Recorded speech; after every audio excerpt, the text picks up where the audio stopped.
Welcome to Dental Entrepreneurs, the Future of Dentistry podcast. I have such a special guest today. I'm so excited to introduce him to you. He is new to me. We are new acquaintances, but we are fast friends, and I admire him, his work, and his life's purpose so much in just this short period of time. Here's a brief bio. Dr. Hakhamian is the CEO of Dentulu, the back-to-back best-of-class technology winner at the ADA, who has transitioned out of multi-practice office ownership to help provide innovative dental software solutions for the dental industry. He was the co-founder of the Global Dental Implant Academy, helping train dental professionals on implants and dental surgery. He speaks 4 languages and loves to travel across the world to participate in volunteer missions in the underserved communities. Please help me welcome Dr. Arash. Hello. Hi, Anne. What a warm introduction. Thank you so much for having me, for this great honor, and for all the viewers out there. Really happy to be sharing my story, and really, as I learn more about your organization as well, I'm so impressed and really happy to be working with you. Well, it's a pleasure to have featured you on our cover for our summer edition of Dental Entrepreneur, the Future of Dentistry. You're the perfect cover model, and your story was so profound. I think I remember reading it. It was on a Friday afternoon. I got it. I always wait and read the articles when I have a few minutes to settle in, either with a cup of tea or a nice glass of wine. And I'm telling you, it brought me to tears. I was just so impressed with your humility and your empathy for the underserved. And I guess it all stems from, back in the day, your childhood. You come from a dental family. Tell me about that. Yeah. Just about everyone in my family is in the dental profession. Mom, dad, brother, sister. We have one brother who stepped out of the dental industry, and he went into veterinarian medicine, but he works on probably more than all of us. Little did he know he's going to be a dentist as well in some capacity. So it runs in my family, and I pretty much grew up in a dental office since I was an infant. I guess you did. And I mean, I can't imagine the table talk. That would be really, really fun. And talk about a learning circle, right? I mean, that's almost like the Exeter table that you used to have 10 people sitting around and you talk and share ideas and brainstorm. I mean, that's got to have some rich conversation, and obviously enlightened you to do more than just your average dentist, which is just amazing. I mean, you got very interested and involved in the issue of oral health disparities in underserved communities. I mean, at a young age in college, when most kids are thinking about, where they're going to go on Saturday night. And I don't know if that was part of your routine, but you really had a heart for the underserved early on. Where did that come from?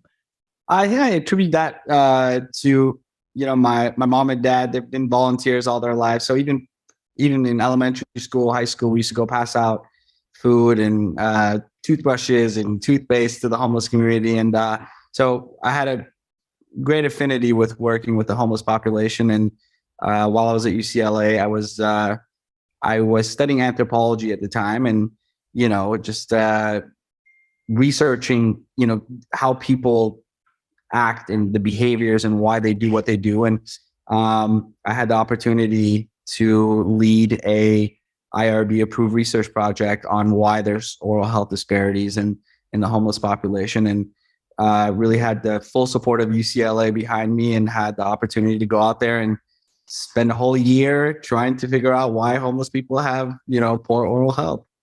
Wow. And I mean, I've been to LA. Our son lives there, and the homeless population is a large population right in the middle of the city. It's pretty impressive that you can actually have work there, get the statistics, get the feeling to build such an incredible vision for you in your future. And you're really honestly just getting started. Knowing you right now and knowing what your goals are, I feel like, wow, the sky's the limit. And I loved in your article, Arash, that you kept saying, and how can we do better? How can we do better?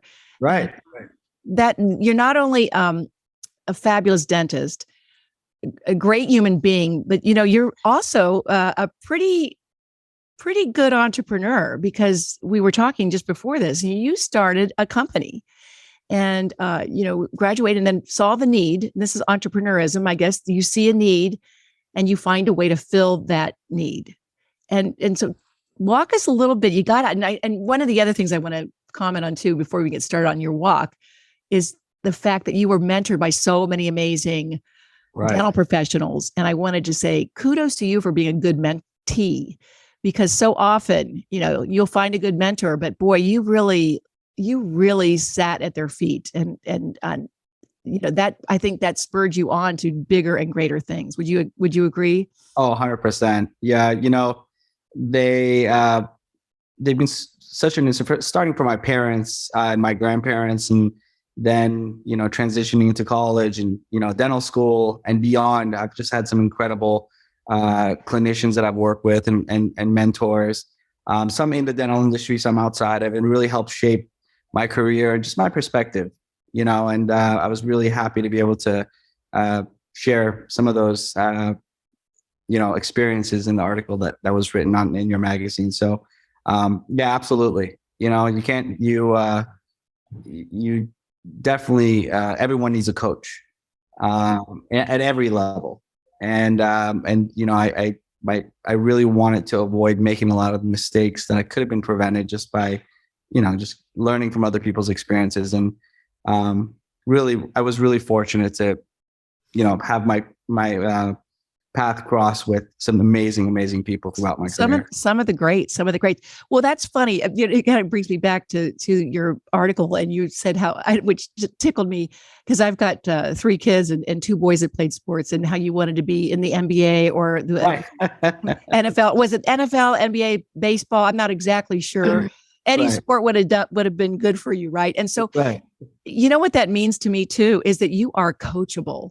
And so often a good coach will really lean towards someone that is coachable, because they'll give, that's another thing that is something that you should really, lean into. Because when I read your article and all the different things that you're doing, you're finding coaches, but you're also coachable. And that's what makes a great entrepreneur as well. So you have that little bit of a spirit of, I want to do it on my own, but teach me how,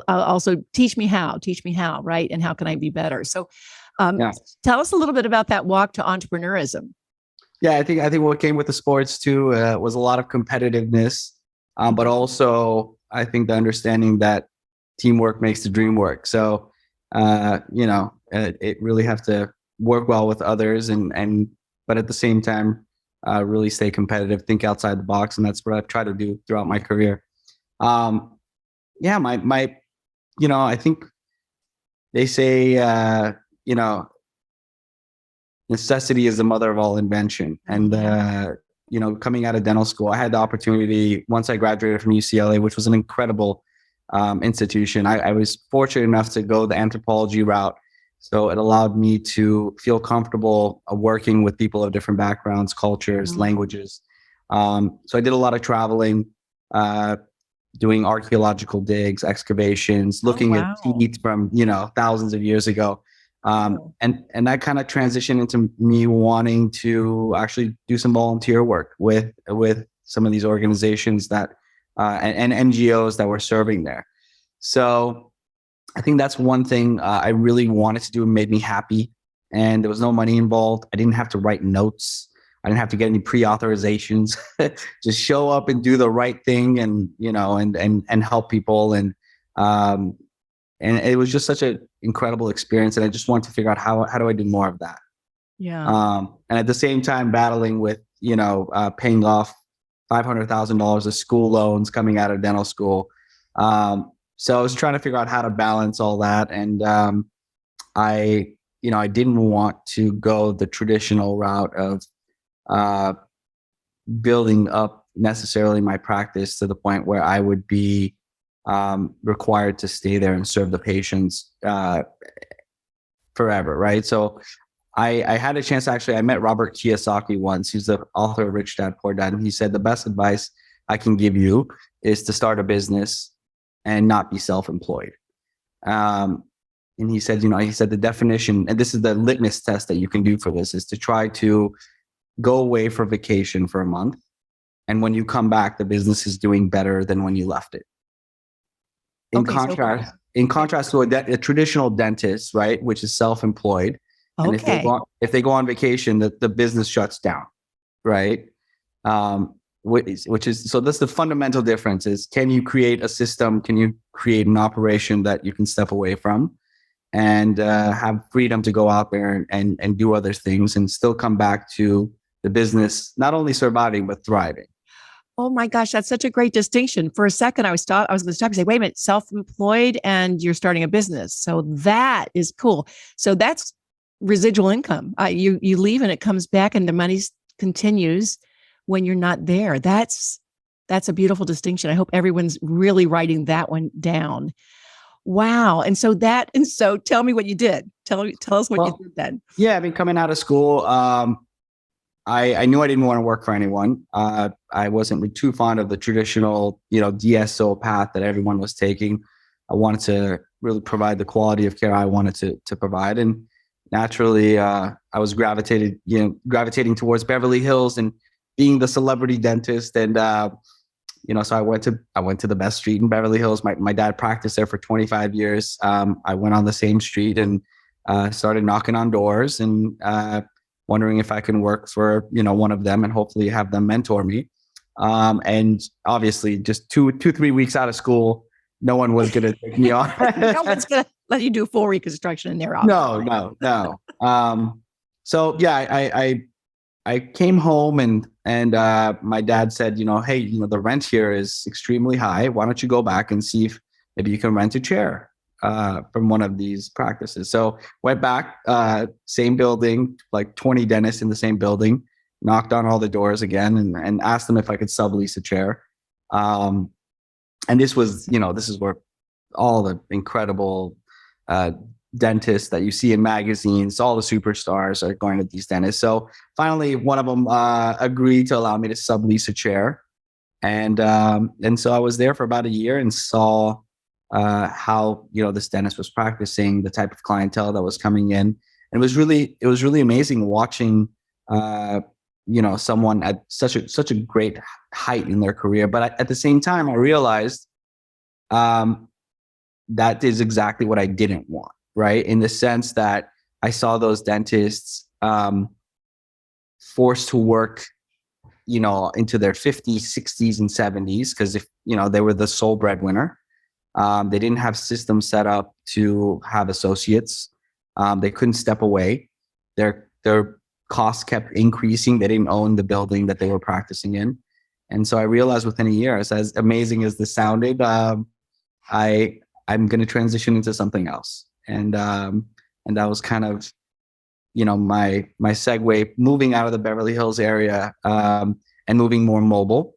So I designed a mobile unit that I can take into the patient's homes, so I could really go anywhere I wanted to. And I was doing house calls for the Saudi royal family and celebrities. And while I was doing that, I moved to an area that was a little bit more conducive to associate-run practices, and purchased the building and really started building my practice and doing some mobile dentistry and doing some clinical dentistry with associates. And it was crazy. I actually went and hired some of my professors that were my teachers at USC. And so I was able to get some really good clinicians and bring some good quality services to the area I was in. And it was really a great start. That is a great start.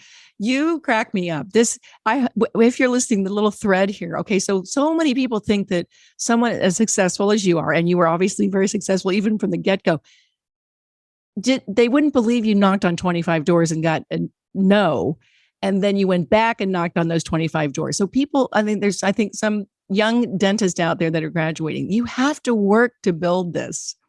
And then the fact that you actually built a business, that you were not self-employed.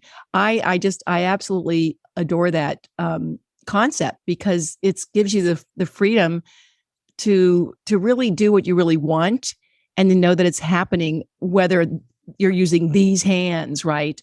But you surround yourself with people that can help you do that when you're not there. That is so cool. So then this equipment was working, which was that's another great story. We have to, you know what, we're going to have to leave some of this for the article. So you're going to have to go to dentalentrepreneur.com and read this, because there's so many little nuggets in there that'll make you think and smile. And so then this mobile unit that you designed, how is that morphed over the years? And this company, how has it grown? The mobile dentistry, my parents used to do house calls, right? All of our parents. Okay. We've done house calls, and we, for some reason, moved away from that. And a lot of the patients, whether it's by necessity, because of a disability, because of age, because of distance, a lot of people actually can benefit from on-site work. In my particular scenario, it was more celebrities who just didn't want to be followed by paparazzi, and some who just had time constraints and they were willing to pay, extra money for me to come in. And so, I realized that this is something that could benefit a lot of patients. But mainly, I think at the time we were using these, I was a dentist with the Special Olympics. We were doing this in really remote areas, going to Guatemala and providing care in really remote areas. And I had a fully functional, portable unit. I could high speed, low speed suction, compressor, tooth whitening, light at the end, a scaler at the end. I mean, it did it all. And it was just something that I really found really interesting, and wondered why people weren't doing more of this. And so I continued to do that as I build up, my practices. And I realized the ADA was making a huge push to bring in more mobile clinicians, and they actually were lobbying lobbying Congress to be able to pass some legislation that is conducive to scaling this. And at the time, we lacked any kind of apps, like a dental app, a mobile app for dentistry. Uber was just going IPO. And what year is this? What year is this you're talking about? So this was 2018. Not that long ago. Yeah, this was about 2018. We were just having a family dinner, and apps were just, everything had an app. We were just talking about how many apps I had to teach my parents to use. Okay. And we didn't have a dental app.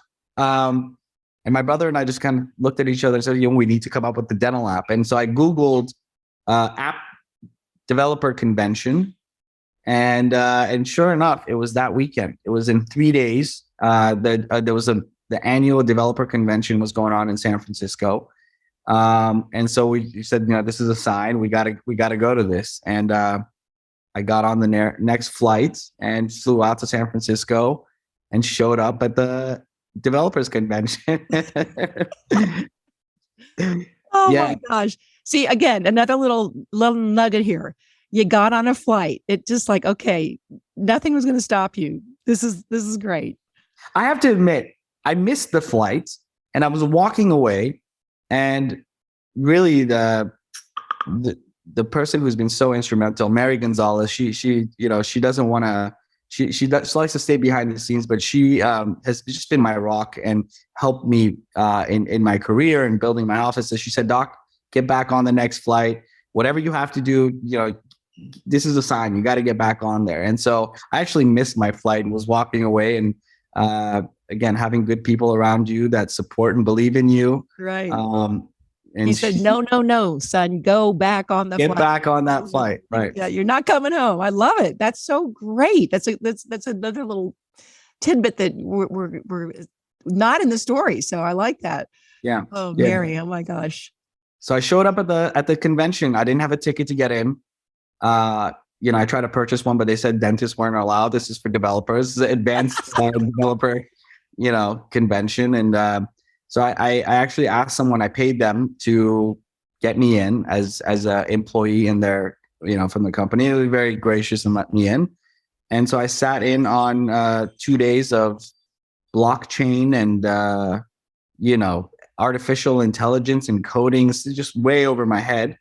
And it was really interesting. I was trying to figure out where I'm going to break through and how I'm going to find a developer. But thankfully, the last day there was a job fair. And so I got ready and went to the job fair, and there was an ocean of developers. And I had, I think, Microsoft to my left and Amazon to my right with, these $200,000 booths. And I was trying to figure out how I'm going to find a developer in this ocean of, developers. And I didn't even know where to start. And I remember I got a table. There was just a table laying around, one of these fold. You found a table. I found a table. Yeah, it was just laying around. I think it was all by itself. Yeah, they were going to try to serve food on it or something, but I just kind of put it in between Microsoft and Amazon and got a couple of pieces of papers and spread it out on the table and just wrote developers wanted. And all of a sudden there was a line of about 50 developers just lined up to interview with me. And I just pretended like I knew what they were talking about and collected resumes. Throughout blockchain quite a bit. Blockchain. Yeah. Mobile app. They were asking me, what language do you want? What code? iOS, Android. I didn't even know what they were talking about. But collected a bunch of resumes and ended up meeting the right person and flying him out to LA. And, that's how it all started. Boy, and the rest is history. Look at you. Boy, that's like a skyrocket because it's like 2000. I mean, we don't even remember the last 2.5 years. So really, it just feels like that was yesterday, doesn't it, for you? I mean, does it feel like yesterday or does it feel like, wow, that was a long time ago? Both, sometimes depends on the day. Sometimes, because you feel every day as an entrepreneur, it's a lot. It takes a lot out of you, especially when you're introducing a technology that just that has to prove itself first. This is pre-pandemic. No one had even heard of teledentistry. I know, isn't it amazing how talk about stars being aligned? Though it's just you've had a couple God whispers along the way, and then all of a sudden COVID happens, and then teledentistry works.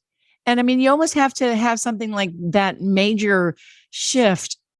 Defining moment in everyone's life for them to realize this is not going away. This is something really big. And that's what I think is so great, but you were prepared for it.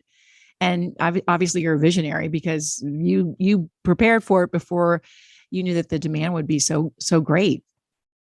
Yeah, I think mobile dentistry and teledentistry just made sense to me. It's like I looked at Uber and actually gave a lecture on the Uberization of dentistry on the day Uber went public. So if you go to Google and put Uberization of dentistry, you'll actually be able to watch that lecture. I gave it in an incredible symposium. There were astronauts there, and I was telling them one day very soon we're going to be able to have conferences with astronauts, and if they have a dental emergency, we can address these things. And so I looked at some of the qualities that Uber had and why it made them so successful. Connecting people through their mobile device, being able to be on demand, being able to empower the consumer to look at reviews, to be able to leave a review and see who they're engaging with, and to be able to shift the point of care, on site. And so there's a lot of these features I felt would help dentistry and be able to really go out there and Uberize dentistry as we see so many different industries Uberizing, the real estate industry, the food industry, the car rental and ownership industry. I felt like the healthcare industry and the dental industry are going to follow that same path, and the consumer demand is going to be there. And I felt it was important for dentists to shape that direction rather than having corporate interests do it for us. Well, that makes sense. That's also very interesting. Uberizing is a term now. I mean, that's kind of cool. And the other thing I'm thinking about, it's all about the client for Uber, right? Where do you want to be picked up? Where do you want to be let off? Here's a snack and a little water if you want it. Similar to dentistry, it should be all about the patient, right? And so again, that just makes perfect sense that you would really study that and see that it's makes sense to not reinvent that wheel, but to use what they've already discovered and map that onto something for dentistry to make it even more powerful. That's just, to me, that's smart entrepreneurism and innovation. What does everyone have in their hand? It's almost attached to their body now. And really, even in homeless people. I know. Yeah. I mean, I've gone to remote areas where they didn't have shoes, but they had cell phones. In Guatemala, you're in a mountain and they have cell phones in their hand. So everyone has a cell phone. And there's no reason why we can't have a video consult and be able to share information and share advice. We have probably 2.6 or more million people that go to emergency rooms for dental related issues. There's no dental staff in emergency rooms, but they're going out of desperation because they don't have accessibility to dentists. Now, mind you, this is happening in a place like Los Angeles where there's a dentist on every corner. They're just not open at 8 p.m., right? So, and that's when people have dental pain. The majority of the dental pain and emergencies occur after hours. So people are going to emergency rooms, waiting 3-4 hours, paying 3 or 4 times as much as they would in a dental office. And sometimes, if you fall and the tooth, is avulsed, you need immediate care. You need immediate assistance. You need immediate recommendations. So we can do that. We can do that on demand on a cell phone. And it doesn't replace clinical care. We want to guide these patients away from hospitals and urgent care centers and get them into local offices where they can be properly treated.